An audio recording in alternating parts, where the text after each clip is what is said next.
Podcasti 6. käik toob teieni autolaen Bigbank efektiga. Bigbank. Laenudele spetsialiseerunud pank. Tervist rallisõbrad! Ongi see Arktika ralli MM-sarja teine etapp läbi ja läks täpselt nii, nagu minema pidi. Ott Tänak on võidumees, Kalle Rovampera teine, Thierry Neuville kolmas. Tere Peep sulle Ravaniemist, mis pommivarjendisse sa ennast nüüd peitnud oled? Tere! Et oleks huvitavam saade, siis meie kord on erinevas kohas. Aga see pommivarjend muidugi ei ole, see on selle sama spordikeskuse mingi õppeklass, et siin on tegelikult pressikeskuse üks tubadest, kus on TV tööruum, aga siin momendil mitte kedagi ei ole ja ma seal kirjutajate ruumis ei saa ju seda juttu ajada, et ma tulin nagu siia ruumi. No viimased 2 päeva sa oled meile lubanud, et see viimane punktikatse saab olema paras trikitamine ja sa ütlesid, et sul seal rooli taga oli parajalt lappamist, aga tegelikult oli ralli kõige kiirem katse, 134,3 oli Kalle Rovampera keskmine kiirus. Ma ütlesin, et teises pooles on sellised lõigud, kus on keerulist osa ja seda oli ka ju näha ülekandes, kus nii mõnedki mehed vallidest läbi käisid, et täpselt nii oli, nagu ma rääkisin. No räägi, mis sulle sellel rallil kõige rohkem pinget pakkus? Loomulikult Oti võiduga on sul parem seal oma tööd teha, kõik on rõõmsamad ja sul endal võib-olla ka sulg lippab paremini, aga võta see ralli nagu enda vaatevinklis ka kuidagi kokku. Ja ralli oli selles suhtes vägev, et ta oli üks õige talveralli, nagu talveralli olema peab, et see oli nagu kõige parem, et ma mäletan, kui eelmine aasta olin Rootsis samal ajal, siis see oli üks itke viletsus ja talvest ta läisi väga kaugel. Vihma sadas ja polnud lund ega jääd ega mitte midagi seal õieti. Et juba see kogu see ümbrus ja meeleolu andis siin nii palju juurde ja sõit ise oli ka vägev.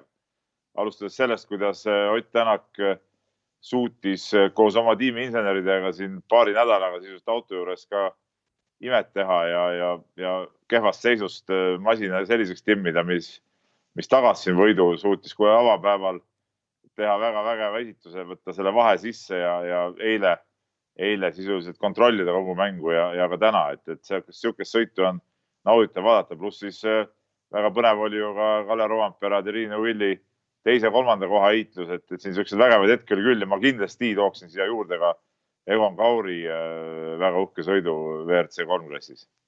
Aga räägi korra sellest timmimisest. Me vist ei tea, et mis seal siis autoga 2 nädalaga ära tehti. Ott ütles oma intervjuus, et Otepääl ei olnud see auto veel kindlasti MM-etapi võiduvõimeline. No nii ta ütles, et ega seda, mis seal täpselt tehti, seda on vaadalt ükski tiim ja ka sõitja avalikustama hakkab, et need on sellised poolsalajased, või mitte pool, vaid ikka päris salajased informatsioonid, aga midagi seal ikka kõvasti tehti ja seda ta ütles ka Otepääl. Kui ma käisin seal taga intervjuud tegemas, siis ta ütles ka, et nüüd läheb nagu tööpaberil lahti ja ta meenutas seda ise ka tänas intervjuus, et see paberitöö oligi päris tõsine ja inseneride sai kõvasti survet avaldatud ja selle auto on igal juhul paremaks said, et see on nagu ilmselge. Et võib-olla oli väga hea, et ta Otepääl siukse, nagu ta ütles, et tõi nagu maa peale ka, et saime aru, et sellise autoga ei ole siin nagu midagi peale hakatud. No ütleme nii, et kui Kalle Rovampere poleks reedel seda väikest eksimust teinud, mis tal 10 sekundit maksma läks, kas meil oleks eile ja täna olnud pinevam heitlus? No võimalik, aga ma midagi pärast arvan, et Otil ikkagi jäi seal reservi, et me täpselt ei tea, et ütleme eile teise ringi ja tänase peal sõitis kindlasti väga kontrollivalt, et kui oleks vaja olnud, võib-olla ta oleks ikkagi suutnud ka veel juurde panna, et selles suhtes ma ei oska öelda, aga kui me tulla korraks tagasi selle, et mida selle auto juures tehti, siis me ei tea, mis seal tehti, aga kinnitus sai järjekordselt see fakt, et Ott Tänak, ütleme, auto seadistamise ja inseneridele tagasi side andmises ja info andmises on ikka ülikõva vend, et siin ei ole midagi rääkida, et tema käel need autod kohe nagu muutuvad väga heaks. Mäletame, kuidas ta selle Toyota suutis oma Toyota teisel aastal siis panna hoopis teistmoodi liikuma, võib-olla esimese hooaja teises pooles ja nüüd selle Hyundai'ga samamoodi, et kui eelmine hooaeg oli selline poolik hooaeg, siis nüüd sel hooajal, kui ta ütleme, see talveralliga näitas küll ära, kuidas suudab selle auto panna täpselt nii sõitma, nagu tarvis on nendes oludes. Kas Rovaniemi ralli tuli selleks, et jääda? Sa oskad nüüd võrrelda Rootsi ralliga? Ma hästi ei usu seda tegelikult, et ega need rootslased ei taha seda ju käest ära anda talverallit ja vaevaat siin 2 talverallit toimuma saab, aga kuigi on olnud ka siuke aasta, mäletan, ma üks aasta käisin nii Rootsis kui Norras, see oli kuskil võib-olla aasta 2006-2007. Aga et igal juhul väga kiht ralli koht on see igal juhul siin, ja Arctic Rally on ju tegelikult ju väga traditsiooniline ralli, mis see aasta korra sõideti jaanuaris juba ära. Et ega mul ise midagi selle vastu pole, kui siin toimuks, aga ma ei usu elu, et rootslased selle niisama ilma võitluseta ära annavad.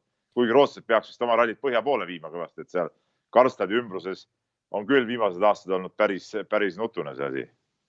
No me vaatame varsti Oti ja Egoni videod ka ära, aga Egon ütles päris huvitava lause, et tulid teised rallimehed ja ütles tema juurde, et kuule, pole sind varem näinudki siin, et kas ajakirjanikud ka sinu käest küsivad, et kes see Egon poiss on? Siis, kui esimesel päeval ma intervjuudatsioonis jäin juba õhtul sisuliselt peaaegu üksinda, siis see meie meediapealik tuli uurimu käest, et keda ma seal ootan veel ja siis ma ütlesin Egon Kauri ja siis ta tükk aega küsivad, mis Egon Kauri ja siis ma ta ütlesin, et see on WRC 3 klassis tol hetkel hoidis 3. kohta. Ja siis ta saatis oma ühe jüngri teda sinna otsima ja lõpuks ma võin ise ka minema ja ütlema, et Egonile, et kuule tulen sinna intervjuutsooni. Et ega teda väga hästi muidugi ei teatud, jah. Et kindlasti mõned sõitjad ju, kes on sõitnud siin R5-ga Eestiski käinud ja kes Rally Estonial sai ju 3. koha oma klassis. Et need kindlasti teavad, aga ma arvan, et ta on ennast nüüd kõvasti pildil sõitnud selle 2, nii Rally Estonia kui sellega ja ma sain aru, olen aru saanud, et tal on selleks hooajaks ikkagi päris korralikud plaanid minna vist siin Portugali, Sardiiniad, Rally Estoniad, et tegelikult ta on küll, nagu võib öelda, vana mees, ta on Ott Tänakuga täpselt ühe vanune, 2 kuud vanem isegi, aga 3-4 aastat tipptasemel sõita, miks mitte, et ma arvan, et ta on seda täitsa ära teeninud, et mõni WRC 2 autode tiim võiks teda küll märgata, aga ma ei tea, sa Roland tead ilmselt paremini, kui keeruline seal on nagu päris niimoodi pildile ennast mängida. No eks ta ikka veits keeruline on jah, aga kunagi ei tea ja äkki jopab. No loodame. Ma küsin lõpetuseks, Peep, et Otil oli see 14. võit, mitut neist oled oma silmaga näinud? Ahaa, see on hea küsimus. Mitut ma olen näinud. Ma arvan, ma ei ole niimoodi lugenud, aga ma arvan, et ma ei tea, 7-8 vist. Horvaatiasse läheb. Sa praegu nii ootamatult küsid seda, et ma ei oska isegi hakata niimoodi kokku lugema neid, aga ma ikkagi olen neid näinud ikka oma jagu. Kuigi alguses oli ju niimoodi, et Ott võitis ja kui mina läksin rallile, siis ta kunagi ei saanud nagu midagi, aga siis ühel hetkel see muutus ja siis tuli jälle mitu võitu järjest. Et eks see saab juba ka natuke arvamuseks.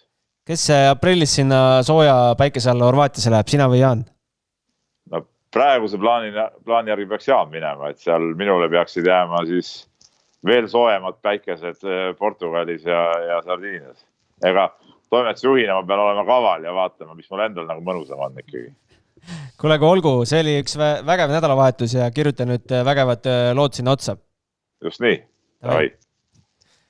Peebule käsud edastatud siit poolt. Oli ka meile selline harjumatu võimalus Peepu intervjueerida 4 päeva. Aga igatahes seis on siis päris roosiline ja enne kui vaatame sellele rallile vähe pikemalt otsa ja vaatame punktitabelit ka, siis kuulame Oti mõtted ka ära. Palju õnne ralli võidu puhul, et kuidas ise seda kiutamist kokku võtaksid 3 päeva? Suurepärastes oludes oli väga nauditav võistlus sina.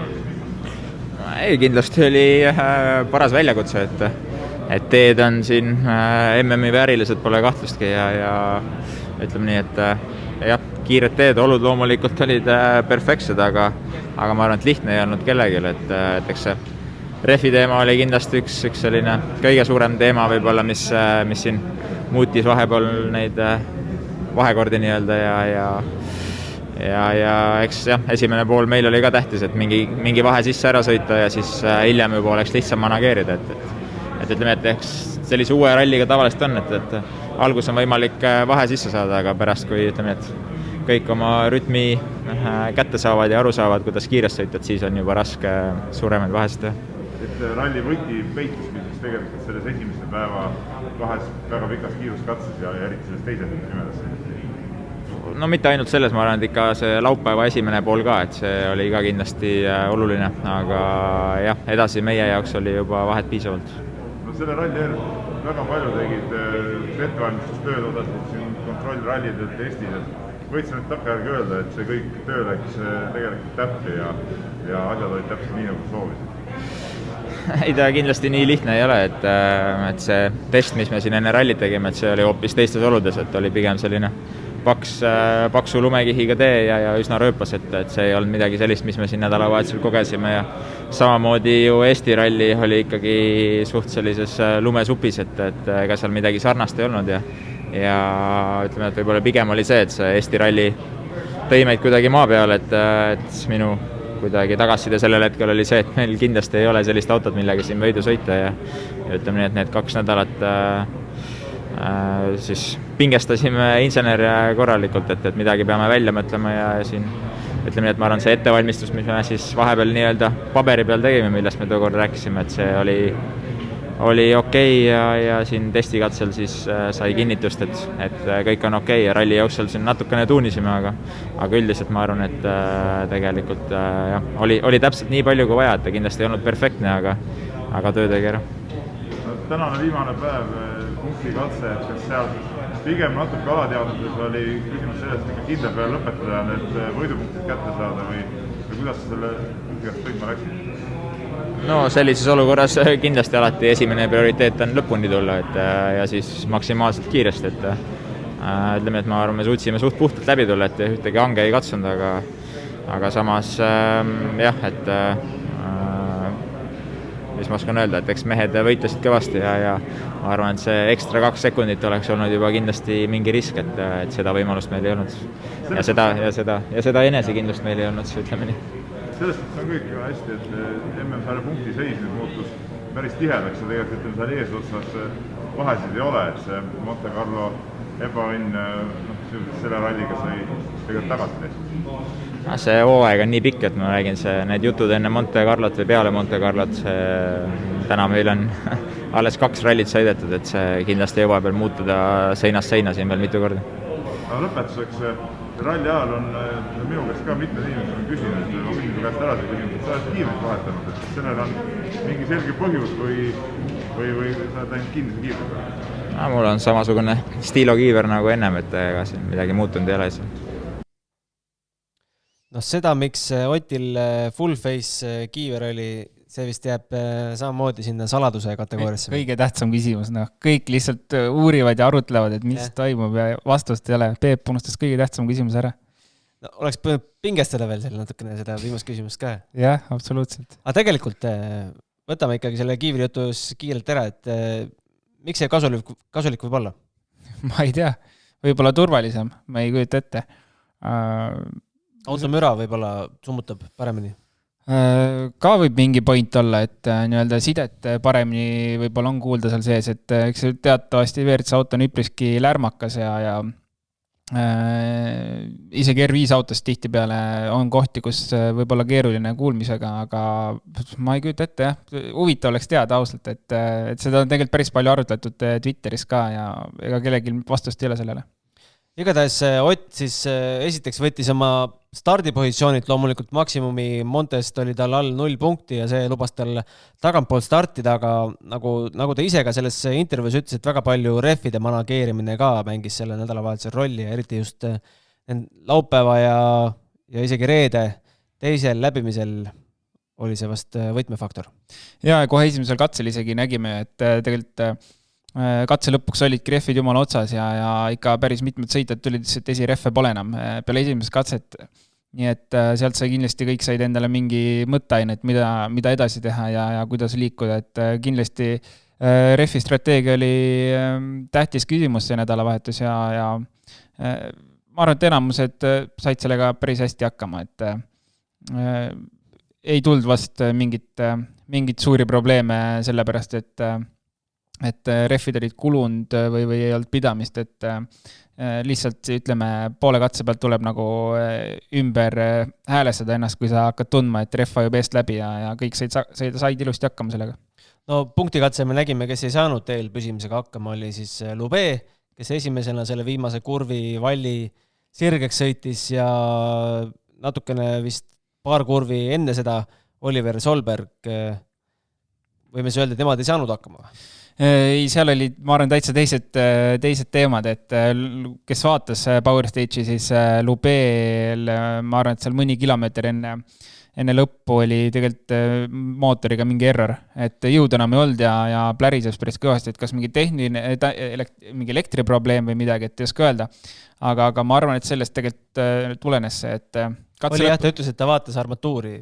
Jah, just. Ja teine asi on see, et kui auto läks täis power tagalt, siis ei tea, võib-olla nii risti olles see auto läks ikkagi täis võimsusega sealt välja tuld, sirgeks saanud auto, aga kuna autol oli vähem juhutu ilmselgelt, siis ta vajus sinna tummiselt välja ja Solbergi puhul, no kes seda katset vaatas, see oli kulmena. Ta ikka reaalselt pani väga rajult, et seal ei hõitus midagi tagasi ja katse poole peal oli juba näha, et kas siit tuleb katsevõit või teine variant, ta lõpetab pallis, et seal teist varianti lihtsalt ei olnud ja juhtus see teine variant. Ta oli täitsa konkurentsis tagus seal rooli millegi pärast, ma ei tea, kas üritas ennast üles pushida või oli tal mingi mure seal, mis tal läks viltu, mulle tundus see rohkem nagu enda üles pushimisena. Ei tea, et ta tundub, Oliver on selline pull vend, et väga emotsionaalne, nagu isagi tal on ju, et ma ei tea, võib-olla ega seal lihtsalt üks kurv tuli kehvasti välja ja kohe näitab emotsiooni välja, aga mõni kurv hiljem juba tuli risti tee peal. Et läks vähe kehvemini, aga ja, seda oli nagu lust vaadata, üldse tegelikult kogu nädalavahetuse Solbergi sõit oli nagu mega äge vaadata, et noor kutt tuleb ja paneb nagu nii rajult, väga laheli. Ja sinna läks tal tegelikult 6. kohta, aga tegelikult ei ole hullu. Esimesel rallil WRC autoroolis tulla 7. on ka päris kena saavutus. Ja, suurepärane. Eriti need head katsed ja eriti Power Stage'i splitid ülihea. Aga punktikatse, ma ei tea, kas sellist punktikatset on kunagi olnud, kui on, siis palun kirjutage meile, et 5 esimest meest mahuvad 1,8 sekundi sisse. No, ma ise tegelikult vaatasin ka selle katse ära ja mõtlesin, et täitsa pekkis, et tegelikult oli nagu, või ma ei tea, võib-olla mul isiklikult oli sõitjana seda nii põnev vaadata lihtsalt, et nagu kõik vennad lihtsalt vajutasid räigelt gaasi põhja, andsid minna ja iga kurv, mis ma vaatasin seda on-board'i seal, ma vaatasin, et oi, siit läheb ja järgmine kurv siit läheb ja igal sõitjal niimoodi põhimõtteliselt, et ainult minust Ott oli nagu nii sirgelt, et võrreldes teistega iga vaadata, aga aeg oli sellegi poolest väga hea, aga võitluseid viimase katse peale päris mitu ja juhtus nii palju tegelikult ja ma ei tea, minu meelest oli üli huvitav katse tegelikult. Otil oli siis 14. etapivõit karjääris, nagu öeldud, ja MM-sarja üldseis on siis selline, et kõigi aegade noorima mehena juhib meil MM-arvestust Kalle Rovampera 39 punktiga, Thierry Neuville 35 punkti, Sébastien Ogier 3. 31, Elfin Evaltsil samuti 31 ja Ott tõusis siis 5. ja 27 punkti, nagu ta ise ütles, et vara oleks olnud veel peale Montet hakata siin karunahka jagama, et tegelikult 27 ja 39, seal on 12 punkti vahe liidriga, ei ole ju midagi hullu enam. Ei olegi. Ega ta tegelikult ei olnud ka peale Montet hullu, et oli lihtsalt teada, et siit tuleb head punktid võtta ja kõik läheb edasi, et kui me niimoodi vaatame, siis on tegelikult lihtsalt 2 Power Stage'i võitu ja põhimõtteliselt on nii-öelda tasa, kui me nüüd teiste punkti lihtsalt ei arvuta juurde, aga ei, seal ei ole midagi hullu ilmselgelt, on nii palju rallise minna ja kõik on võimalik. Küsimus on selles, et kas see auto saadakse igaks ralliks piisavalt heaks, et mida oli eelmine hooaeg näha ja võib-olla Montes ka veidi, et autoga ei oldud rahul, aga siin saadi nagu Ott ütles, et piisavalt heaks, et võita võtta, küll mitte ideaalseks, aga jah, küsimus saabki olema selle, et kuidas järgmiseks etappideks see auto nii-öelda heasse seadesse saadakse või mis olukorrast on? No sa oled vast ralliautode hingeeluga kordades paremini kursis kui mina ja Peep kahe peale kokku, et mis nüanss siis võis olla, mis Oti auto või üldse Hyundai sellel rallil kiireks tegi? No auto on ise kindlasti kiire, aga küsimus selle, et kuidas ta saada siis sõitja jaoks mugavaks.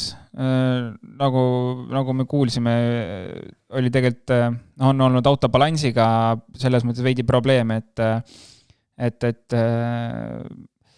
tõenäoliselt seda tiimiti ja samamoodi nagu Otepääl tegelikult prooviti erinevaid käivõesti ülekandeid, lihtsalt tegelikult see kõik on ainult selleks, et sõita jaoks auto mugavaks saada, et auto on ise kindlasti kiire, et ega siis autol mootorijõudu kuskilt juurde leita, et see on lihtsalt, kõik on selline fine tuning, et sõitjal oleks mugav sõita sellega. Kalle Rovampera, noor mees, peab veel natukene oma esimest MM-etappi võitu ootama. Tegelikult kogu nädalavahetuse jooksul tundus, et ta väga tahab seda võitu ja seal katse lõpu intervjuu oli ka selline, et peame rahul olema, aga tegelikult oleks tahtnud siin ikkagi top of the game olla, et mis sa arvad, on ta natukene pettunud?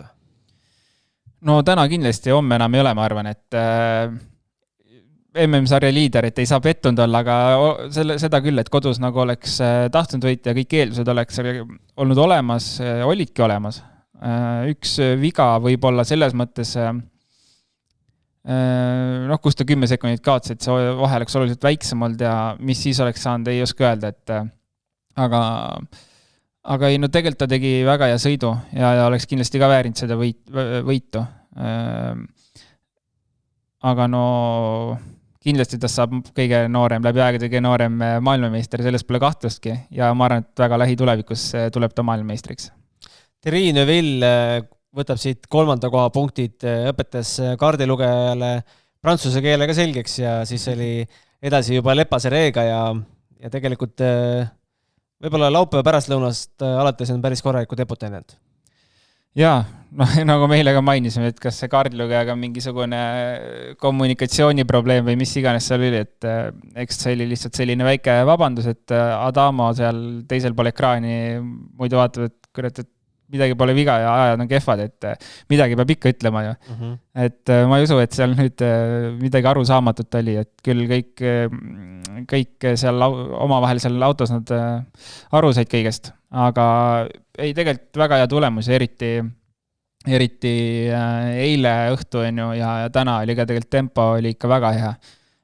Ralli alguses on hästi minema, muidugi stardipositsioon oli ka võib-olla veidi kehv tema jaoks, aga ei, ma arvan, et jälle väga hea ralli, teine poodiumi koht järjest võtta uue kaardilugejaga, ma ei saa küll midagi halba öelda.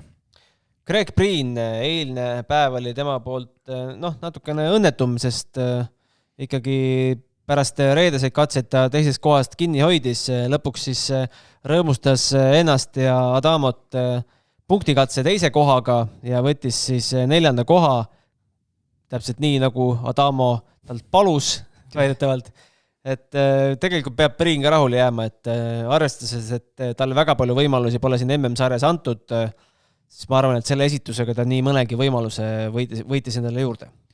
Jaa, kindlasti ja tegelikult 4. koht, et kui me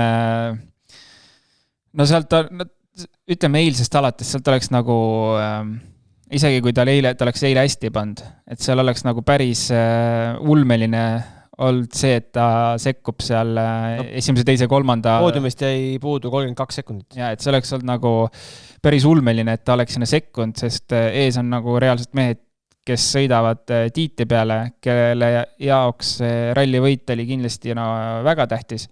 Ja siis on Breen, kes ei sõida rallivõidu peale, küll tal on motivatsioon, et ta peab näitama ennast heast küljest, aga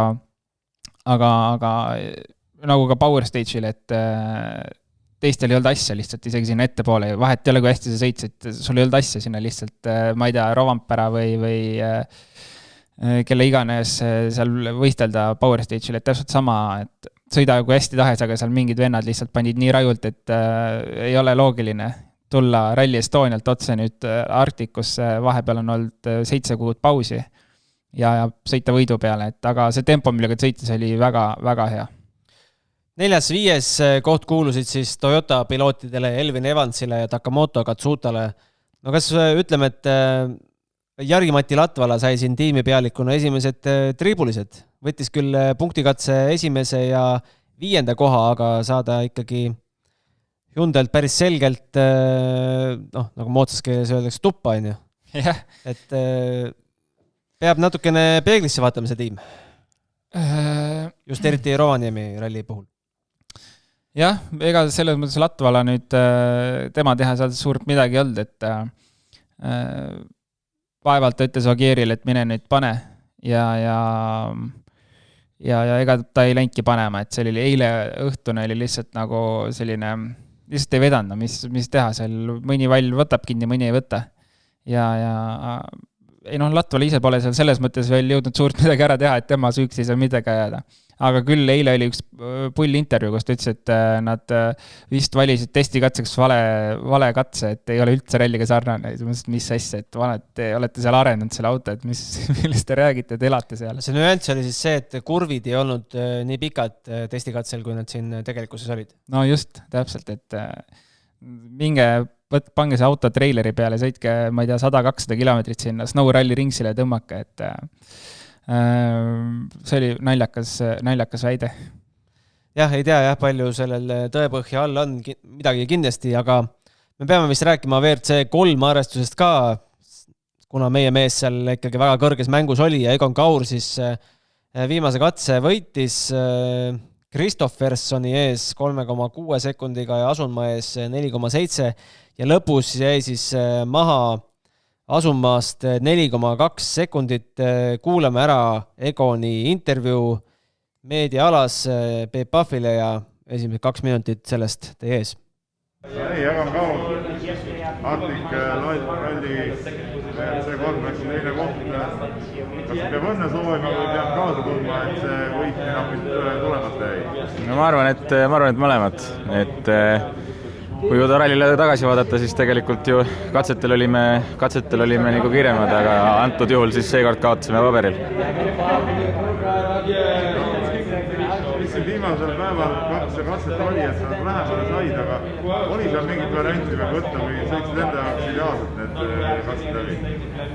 Ega väga head varianti ei olnud, sest meil ei olnud ka viimaseks päevaks, kuna eilse päeva nagu, ütleme, rehvistrateegia võib-olla ei olnud kõige õnnestunum, et meil ei olnud tänaseks enam uusi rehve ka, et siis me teadsime, et ilmselt nagu suurt vahet teha on ilmselt päris raske, et tegime, mis suutsime, aga ikkagi see vahe jäi.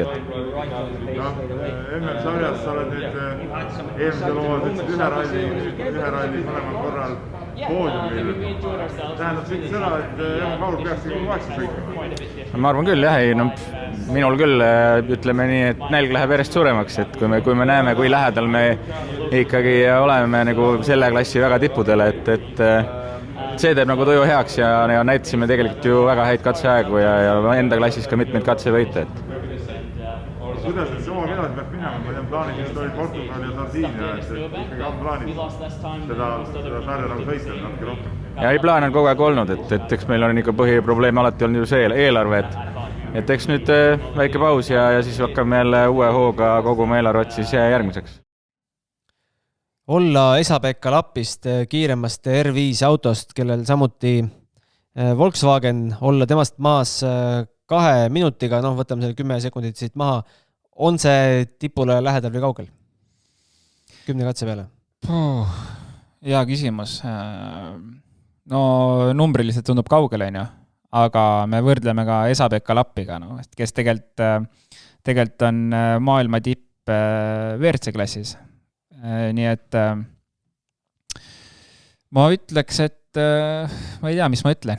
Normaalne. Sõit oli väga hea ja kui me võtame juba Lapist järgmise venna, et siis on nagu juba pilt teistsugune. R5 arvestuses siis täna Egonilt 3. aeg ja kolmas ja 5. aeg ja kokkuvõttes siis R5 autodest 5. koht. Ma arvan, et me näeme Egonilt veel ilusat hooaega, kui siit saab toetajad ka kokku ja miks mitte selline tulemus võiks ju sponsoreid ligi meelitada küll. Kindlasti. Sõit juba teist MM-rallit järjest näitab väga head kiirust ja muidugi selle taga on väga suur töö, et see ei tule niisama, et testikilomeetrite arv on ilmselt väga suur ja tegelikult ma pärast vaatasin veel pärast katset veel WRC live edasi, kus siis Mats Östberg ütles, et iga kord, kui Egon tuli servises, siis ta tundis sellist õlihaisu üleval juba, et tõenäoliselt mootori kilomeetrid on läbi seal, et tuleb hakata mootori rebuildi tegema, et tööd on kõvasti tehtud ja seda on mega tore näha, et see on ära tasunud, et annab kinnitust juurde ka sellele, et treening on oluline ka sellel tasemel, et ei saa ainult minna istuda autosse ja võistlema minna. Gregor Jets tegi ka ikkagi päris korraliku õpipoisi nädalavahetuse siin ja 12. koht R5 autode peale ei ole ju ka paha. Ei ole paha üldse, tähtis on see, et ta lõpuni tuli, sest Otepääl läks tal suht kehvasti ja selleks ralliks pidid nad auto rentima, enda autot korda ei saanud, nii et tähtis oli lõpuni tulla ilmselgelt, seal ei olnudki mitte midagi muud, ma arvan, eesmärgiks pandud, et nagu ma just ütlesin, et treening on oluline, kilomeetrid on olulised ja need said kätte, see on kõige olulisem. No rõõm on tõdeda, et meil on tulnud siin tänase päeva jooksul ka päris palju küsimusi meili aadressile kuueskaik@delfi.ee. Jätke see meelde, järgmine ralli läheb jälle vaja, sest küsimus sulle, siin on lausa adresseeritud küsimus Rolandile, küsib Rait, kuidas hindad Oti stardipositsiooni tuleval rallil? Kellel seal peaks olema parim stardikoht? Kas Kallel? Asfaldiralli. Tere Rait. Ma arvan, et ta stardib siis ju nüüd suht keskelt. Et no selline keskmine stardikoht siis. Ega ma arvan, et täitsa okei, ei ole hullu midagi. Et ma ei ole küll kursis, tõenäoliselt on seal soe ja ma arvan, et mingit vihma me ei näe. Et siis ei ole nagu hullu, et kuigi aprill on veel selline, et nipa-napa. Jah, selles mõttes, et ütleme, kõik võib muutuda, kui ilm muutub, et täna on seda raske oletada, aga kui on kuiv, siis ma arvan, et täitsa okei, et ma saan aru, et 10. 12. on võib-olla juba tee nagu kuskilt moodi ühesõnaga must on ju, selles mõttes, et tolmune, kruusane või mida iganes, mis sinna peale on saanud lõigates, et aga ei, 5 on täiesti okei, et ma ei usu, et selle taha midagi jääb. Vaatajal nimega Jaan pakitseb hingel ikkagi see 4. katse, kus Otil korraks tuuleklaasi ees valgeks viskas, et küsimus on, et miks on kojameeste lüliti üldse roolile pandud, mitte tsiviilauto sarnaselt sõrme kaugusel. Loogika ütleb, et kui läheb rooliga olukorras lappamiseks, siis annab seda nupukest otsida, kui rool on näiteks ristiasendis. Kas see on mingi reegel, et peab olema see lüliti rooli peal? Ei, see ei ole reegel, aga see on tegelikult ikkagi lõppkokkuvõttes mugavus.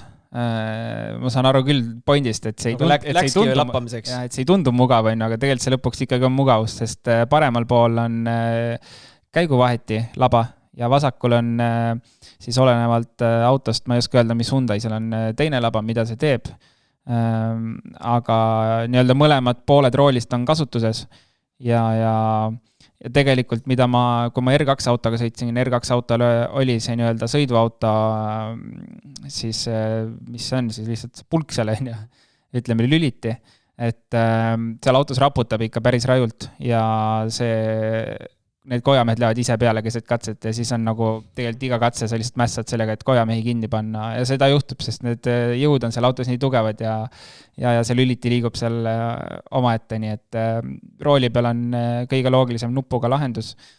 Küll jah, nagu ka Citroeniga mina Otepääl sain aru, et kuidagi peab see paremini märgitud olema ja ma lasin pärast mehaanikutel selle enda jaoks ära märkida, et ma tunnen seda kohe näpuga, et ma ei pea rooli vaatama, et jaa, pole parim lahendus võib-olla, aga ma arvan võimalikest valikutest tõenäoliselt kõige parem. See, kuidas sa märgid selle nupu enda jaoks rooli peal, selle mingid reeglid ei ole, et see on vabaks lastud? Jaa, ei, selles mõttes, et vahet ei ole, et minu jaoks oli see lihtsalt selline kleebitud kerge, mis on nagu takk ja materjal, vaata. Et lihtsalt lõigatud ringikujuline nupusuurune tükk sinna peale, et mis iganes. Et sa tunned, et see on natukene kõrgem. Jah, just, et vahet ei ole, kui ma näppu kuhugi panen, siis ma tunnen kohe, et üks nupp on kõrgem ja ma saan sinna pihta. No Power Stage'il kindlasti paljud mõtlesid seda küsimust, mis ta Rene meilt küsib, et kui punktikatsel keegi sõidab valli kinni ja tagant tulijad ei saa mööda või kaotavad aega, siis kuidas jagatakse punkte? Ütleme, et Rovampera oleks risti ette jäänud Otile, siis mis saanud oleks? Keeruline lugu.